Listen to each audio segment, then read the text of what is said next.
Dear sisters and brothers, peace be with you.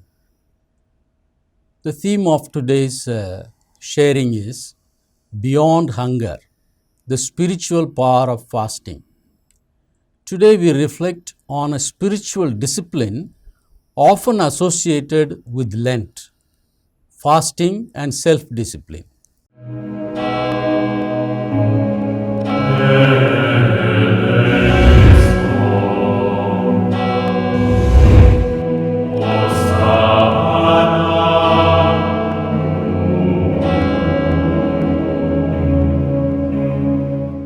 Many people see fasting simply as avoiding food.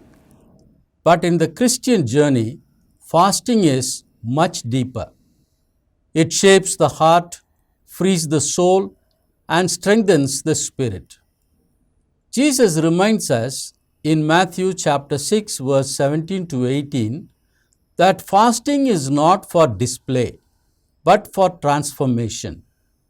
Let us explore together how fasting can lead us to freedom, simplicity, and spiritual strength. Fasting and self-discipline in Christian tradition. The first one is asceticism as theological anthropology. Christian fasting cannot be understood apart from theological anthropology, the understanding of human person. The human being is created in the image of God, embodied and spiritual, ordered toward communion with God. Sin introduces disordered desire, fragmenting the harmony between reason, will, appetite. Fasting functions as an ascetical response that seeks reintegration of the person. As articulated by Augustine of Hippo, the moral life is structured by rightly ordered love, ordo amoris. Ascetic discipline therefore reorients love, trains desire, restores hierarchy of goods. This frames fasting not as negation of embodiment, but as formation of embodied freedom. The second point is biblical patristic continuity of ascetic practice. Fasting appears throughout salvation history. Mosaic covenant preparation, prophetic repentance, Christological obedience, ecclesial penitence. The patristic synthesis, especially in Basil the Great, interprets fasting as primordial, extending symbolically to Edenic obedience. Thus, fasting holds cosmological dimension, moral dimension, soteriological dimension. It participates in Christ's redemptive obedience and aligns the believer with the Paschal mystery. In contrast to modern autonomy-based freedom, classical Christian ethics defines freedom teleologically. Drawing from Thomas Aquinas in the Summa Theologiae, freedom is perfected through virtue. Self-discipline strengthens temperance, stabilizes prudence, enables charity. Therefore, fasting operates as habituation toward virtue, not moral exhibition. The ascetic subject becomes capable of rational self-governance, open to grace, oriented toward ultimate beatitude. Patristic insight, especially from John Chrysostom, extends fasting beyond bodily abstinence to holistic moral restraint. Moral theological psychology interprets this as attention formation, emotional regulation, identity stabilization, media fasting, speech discipline, cognitive restraint. These align with ancient concerns regarding custody of the senses and inner watchfulness. Thus, asceticism serves integrative rather than purely penitential functions. Detachment and eschatological orientation. Christian simplicity reflects an eschatological anthropology. Human identity is oriented toward ultimate communion with God. The mysticism of John of the Cross presents detachment as purification for union. Academic theological framing involves ontological non-absolutization of created goods, spiritual liberation from possessive identity, existential anticipation of the kingdom. Fasting therefore becomes an embodied witness to transience of material structures, permanence of divine communion. It is sacramental symbolism enacted in daily life. Ecclesial and liturgical dimension of fasting. Fasting is never merely individualistic. Within Catholic theology, it is communal, liturgical, sacramental in orientation, as highlighted by the late Pope Benedict XVI. In the spirit of the liturgy, bodily disciplines dispose the faithful toward receptivity in worship. Thus, fasting prepares Eucharistic encounter, aligns believers with ecclesial rhythm, expresses corporate repentance. It forms communal identity. Asceticism and moral formation. From virtue ethics and spiritual theology perspectives, discipline establishes moral habitus. This produces stability of character, resistance to temptation, spiritual resilience. As described by Gregory the Great, self-mastery undergirds pastoral maturity. Ascetic practice thus has implications for leadership formation, moral credibility, ecclesial service. It shapes both private spirituality and public vocation. Fasting is not a punishment for the body. It is training for the soul. Its purpose include detachment from excess, greater awareness of God, solidarity with the poor, renewal of spiritual focus. True fasting redirects attention from consumption to communion. In the book of Isaiah, chapter 58, verse 6, the Lord says, "Is not this the fast that I choose to loose the bonds of injustice and share bread with the hungry?" Fasting therefore involves both interior and social transformation. A parish family once observed fasting by saving what they would have spent on special meals and using it to help a struggling neighbor with groceries.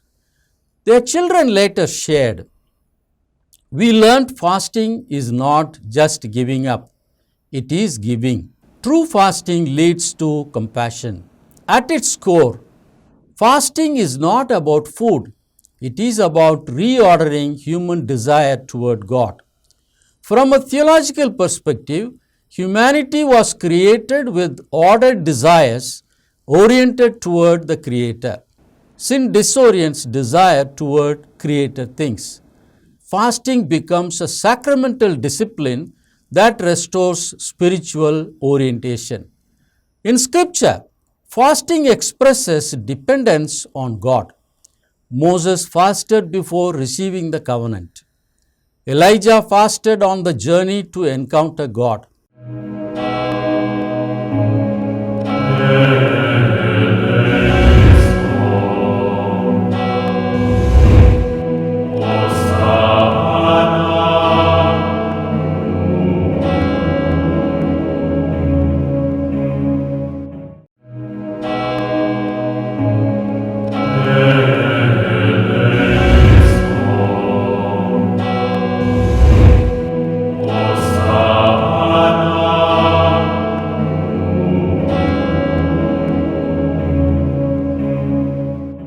Jesus fasted before his ministry. In Gospel of Matthew chapter 4 verse 4, Jesus teaches, Man shall not live by bread alone. This reveals a key theological truth. Human life is sustained by divine relationship, not material provision alone. Thus, fasting becomes participation in Christ's self-emptying, a protest against material absolutism, an embodied prayer. It is anthropology and spirituality meeting in practice. Freedom through self-denial. Modern culture often tells us freedom means having everything we want. But spiritual wisdom teaches freedom comes from mastering desires, not obeying them. Jesus invites discipleship through self-denial. Luke chapter 9 verse 23. Deny yourself, take up your cross daily and follow me. Self-denial develops patience, resilience, inner control, dependence on God. It is not loss, it is liberation from slavery to impulse. A young professional once resolved to give up impulsive spending during Lent.